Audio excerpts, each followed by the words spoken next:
Uncertainty principle. इसको बोलते हैं हाइजेनबर्ग का अनिश्चितता का सिद्धांत। मैं आपको अवेयर करा दूं, आपको बता दूं कि ये वही हाइजेनबर्ग है। आई थिंक वोल्फ्राम हाइजेनबर्ग पूरा नाम है इसका, ठीक है। ये वही हाइजेनबर्ग है, गेटिंग मी, जिसने, sorry, Werner Heisenberg German physicist थे, और इन्होंने 1927 में भगवत गीता से फॉर्मूला चुरा करके अमेरिका के लिए एटम बम बनाया। एटम बम बनाने का फॉर्मूला कहीं और से नहीं निकला, हमारे अपनी पुरातन संस्कृति, हमारी सनातन संस्कृति से निकला है, हमारे भगवत गीता से निकला है, जिसको ये अंग्रेज या बाहर के लोग जो हैं वो इसको एक्वायर किए और आज टेक्नोलॉजी में ये आगे हो गए, ठीक है। तो हमारा साइंस डेवलप था, हमारा साइंस डेवलप्ड है, और हमारा साइंस डेवलप रहेगा। क्लियर? हमको किसी और देश के सामने अपना मुंह ताकने की जरूरत नहीं है।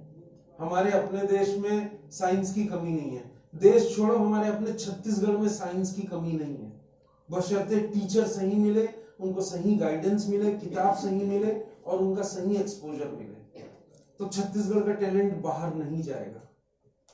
Getting me? किसी छत्तीसगढ़ के बच्चे को ये Kota and all these places कोई बहुत बड़ा सिग्निफिकेंट इंपॉर्टेंस नहीं मिलना है, क्योंकि अच्छा टीचर कहीं पे भी खोजोगे तो मिलेगा, अच्छी किताब कहीं भी खोजोगे तो मिलेगा, बशर्ते आपके लगन में कोई कमी नहीं आनी चाहिए। Getting me? ऐसा नहीं है कि अमेरिका में 2 और 2 5 पढ़ाते हैं। क्लियर? पढ़ाते हैं क्या? नहीं होता ऐसा। चलिए देखते हैं हाइजेनबर्ग अनसर्टेनिटी प्रिंसिपल। मैं इसको ऐसे शुरू करता हूं, हम अपने आसपास कई ऐसी चीजें देखते हैं जो गोल गोल घूमती हैं। हम लोग इसको पेन वाला करे थे। हाँ, हम लोग एक खेल भी खेलेंगे इसमें, पर पहले मैं आपको बता देता हूं, हमारे आसपास कई ऐसी चीजें हैं जो दुनिया में, जैसे हर चीज एक दूसरे के पीछे घूम रही है। घूम रही है कि नहीं घूम रही है? हाँ, आप टीचर के पीछे घूम रहे हैं, अच्छा पढ़ाएगा तो मार्क्स आ जाएगा, है? Getting me? कोई ना कोई किसी ना किसी चीज के पीछे घूम रहा है। All moving objects in this universe, all moving objects in this universe, it is called as trajectory. क्या बोलते हैं उसको? ट्रेजेक्ट्री। ट्रेजेक्ट्री मतलब दुनिया में हर चीज एक निश्चित पाथ में घूमती है, गोल गोल एक दूसरे के।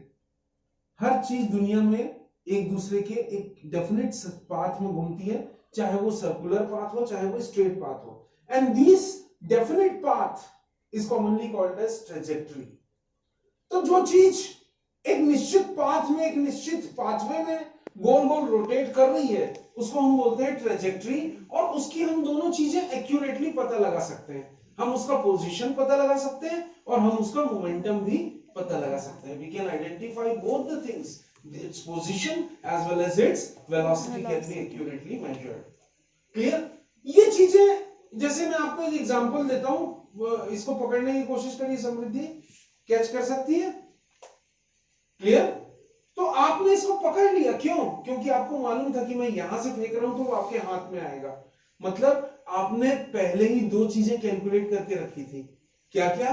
एक तो इसका पोजीशन और दूसरा इसका मोमेंटम। इसको मालूम है कि सर ऐसा करके फेंक रहे हैं, मतलब जोर से नहीं फेंकेंगे, लेकिन यही चीज अलग से भी कैलकुलेट। अगर मैं ऐसे करता हूं तो क्या होगा? ये सबसे पहले ऐसा करेंगी, am I right? Because she has calculated the momentum की सर बहुत जोर से फेंकने वाले। कोई चीज मैं समझा रहा हूं फिर, ठीक है? Getting me right? लेकिन it was this type of accurate measurement of position as well as momentum. It was possible for macroscopic particles, but it was not possible for microscopic particles. This was not possible for microscopic particles. तो इन microscopic particles का अगर अपना एक definite path है, या उनकी अपने एक डेफिनेट ट्रेजेक्ट्री है, तो उसका पता लगाना बहुत मुश्किल था। और इसी को सबसे पहले हाइजेनबर्ग ने अपना एक प्रिंसिपल दिया about the measurement of position and momentum of small particles, or betterly said microscopic particles, and this is known as Heisenberg uncertainty principle. क्या बोलते हैं? Heisenberg uncertainty principal. मैं जो अनिश्चितता का सिद्धांत जो बोल रहा हूँ पहले उसको समझिएगा, एकदम से लिखने मत बैठ जाइए, पहले अपने दिमाग में उतारिए जो मैं बोल रहा हूँ। It is impossible to measure, I repeat, it is impossible to measure simultaneously, एक साथ किसी भी स्मॉल पार्टिकल का पोजीशन और उसका मोमेंटम, उसकी स्थिति और उसका संवेग एक साथ किसी भी माइक्रोस्कोपिक पार्टिकल का मेजर करना इम्पॉसिबल है, नामुमकिन है। अगर आप कोशिश करेंगे किसी एक को मेजर करने की तो दूसरा लेस एक्यूरेट हो जाएगा या छूट जाएगा, या तो आप पोजीशन नापेंगे या तो आप मोमेंटम नापेंगे, लेकिन माइक्रोस्कोपिक पार्टिकल का दोनों एक साथ नापना नामुमकिन है। Is this clear? राइट है ना? ये चीज दोनों का एक साथ नापना जो है वो मेजर करना नामुमकिन है। और इसके लिए उन्होंने एक मैथमेटिकल एक्सप्लेनेशन भी दिया। क्या दिया? Del x into del p, है ना?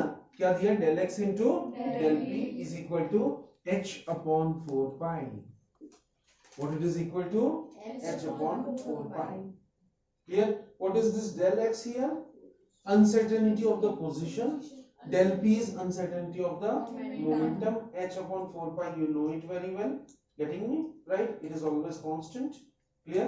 Right? And it is equal to greater than h upon h is the Planck's constant. Clear? अब मैं इसको अपने तरीके से और अच्छे से समझाता हूं, ठीक है? अपने तरीके से और अच्छे से समझाता हूं।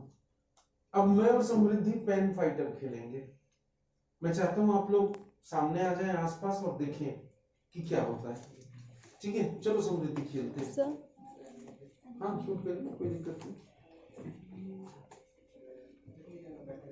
आप लोग चाहें तो देख सकते हैं आकर। चलो जब मैं रेडी बोलूंगा तब, ठीक है? और ये क्या नाम है इसका, शिवानी, तुमको बताना है कि मेरा पेंसिल किस जगह गिरेगा, ठीक है? किस जगह पे आके रुकेगा। हम लोग रेडी कर रहे हैं। 1 करिए ना, आप भी मारिए, आपको भी मारना है। 1 2 3। आप बताइए नहीं। मैं फिर बोला था ना अभी, ठीक है? हाँ गुंजन बताओ, मेरा पेन कहाँ पे जाके रुकेगा? नहीं फिर भी कुछ तो अंदर है ना। चलो रेडी, 1 2 3। क्लियर? क्यों मालूम है? क्योंकि जब हम पेन फाइटर खेल रहे थे, हम लोगों का जो स्ट्राइकिंग रेट था, आप सबका ध्यान मोमेंटम की तरफ था, नहीं था? क्लियर?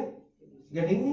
तो अगर आप मोमेंटम को मेजर करोगे तो पोजीशन लेस एक्यूरेट, दोनों एक साथ आप मेजर नहीं कर सकते। Point is clear? नाउ इसका एक और बहुत सुंदर एक्सप्लेनेशन है, वो भी मैं आपको बताता हूं, हाइजेनबर्ग अनसर्टेनिटी प्रिंसिपल का। उसको भी आप लोग देख लीजिए, बहुत ध्यान से समझना मेरी तरफ में जो बोर्ड में बता रहा हूं। मान लो एक इलेक्ट्रॉन है ये, ठीक है? ये एक इलेक्ट्रॉन है। Suppose what is this? This is an electron. अब ये इलेक्ट्रॉन बेचारा यहां से निकला, ये इलेक्ट्रॉन इस रास्ते से आया, है ना? और इस इलेक्ट्रॉन को जाना है इस रास्ते में। This is the original path and this is the expected path. What it is? Expected path. जी, ये उसका ओरिजिनल पाथ है और ये उसका एक्सपेक्टेड पाथ। अब मान लीजिए कि इसमें कहीं से एक इंसिडेंट फोटोन जो है वो इस इलेक्ट्रॉन से आकर के टकरा जाता है। दोनों सूक्ष्मदर्शी हैं, दोनों माइक्रोस्कोपिक हैं, तो एक इंसिडेंट फोटोन इससे आकर के यहां पे टकरा गया।